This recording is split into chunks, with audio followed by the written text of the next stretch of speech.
Hello everyone. Today we are going to learn why transformer blast in summer.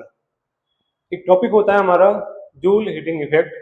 इसी के through मैं आपको समझाने जा रहा हूँ कि गर्मियों के टाइम पर ट्रांसफार्मर क्यों ब्लास्ट करते हैं। देखो, जितने भी हमारे एल्युमिनियम के वायर्स होते हैं जो हमारे घर तक आते हैं ट्रांसफार्मर से, इन सभी का अपना एक रेजिस्टेंस होता है।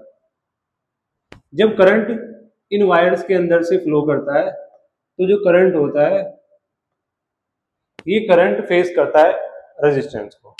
रेजिस्टेंस को आप ऐसे समझ सकते हो कि ये एक तरह की रुकावट है, ये जो करंट को फ्लो होने से रोक रही है। अगर करंट आगे पहुंचना चाह रहा है, ये आपके घर है, यहाँ पे ये आपका होम है, होम स्वीट होम, और यहाँ से ये ट्रांसफार्मर से आपके घर तक बिजली पहुंचनी है।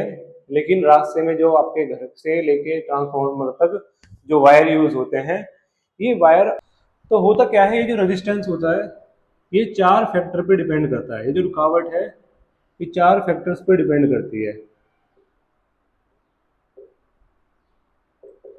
पहला फैक्टर होता है लेंथ ऑफ कंडक्टर, यानी जितनी लेंथ ज़्यादा होगी, ये जो कंडक्टर, ये जो एल्युमिनियम वायर हम यूज़ कर रहे हैं, इसकी जितनी ज़्यादा लेंथ होगी उतना ज़्यादा रेजिस्टेंस बढ़ेगा।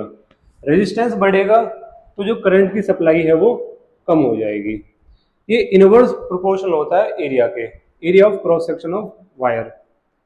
अगर एरिया ज़्यादा होगा तो रेजिस्टेंस कम होगा और करंट भी कैसा होगा, करंट भी ज़्यादा जाएगा। लेकिन जो हमारा थर्ड फैक्टर है वो है रेजिस्टेंस डायरेक्ट प्रोपोर्शनल होता है टेम्परेचर के।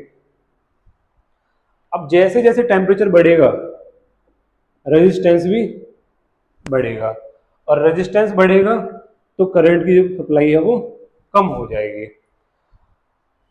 लेंथ बहुत ज़्यादा यूज़ कर रखी है हमने, ट्रांसफार्मर से लेके हमारे घर तक जो लेंथ होती है वो बहुत ज़्यादा होती है वायर्स की। और समर्स के टाइम पे जो एवरेज जो टेम्परेचर दिल्ली एनसर का चल रहा है वो 45-40 के आसपास रहता है।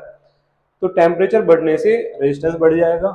अब ये जो रेजिस्टेंस है, ये जो वायर ऑफर कर रहा है इस करंट को, इसकी वजह से हो क्या रहा है, ये करंट ट्रांसफार्मर से प्रॉपर आपके घर तक नहीं आ पाता है।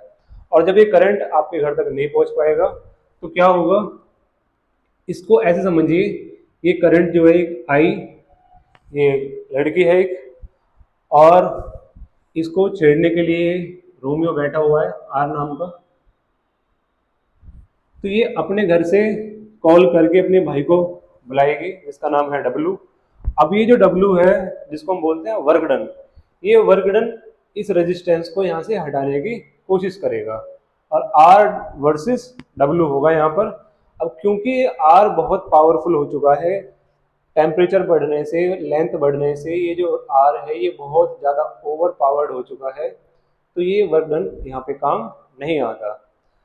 जरूरी नहीं है कि लड़की का भाई जो है वही इस लड़के को पीटेगा, ये लड़का भी इसको पीट सकता है।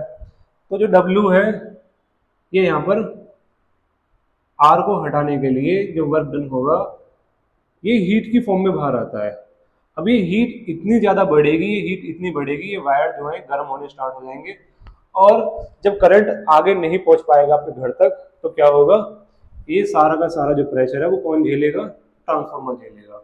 इस वजह से ट्रांसफार्मर ब्लास्ट हो जाते हैं।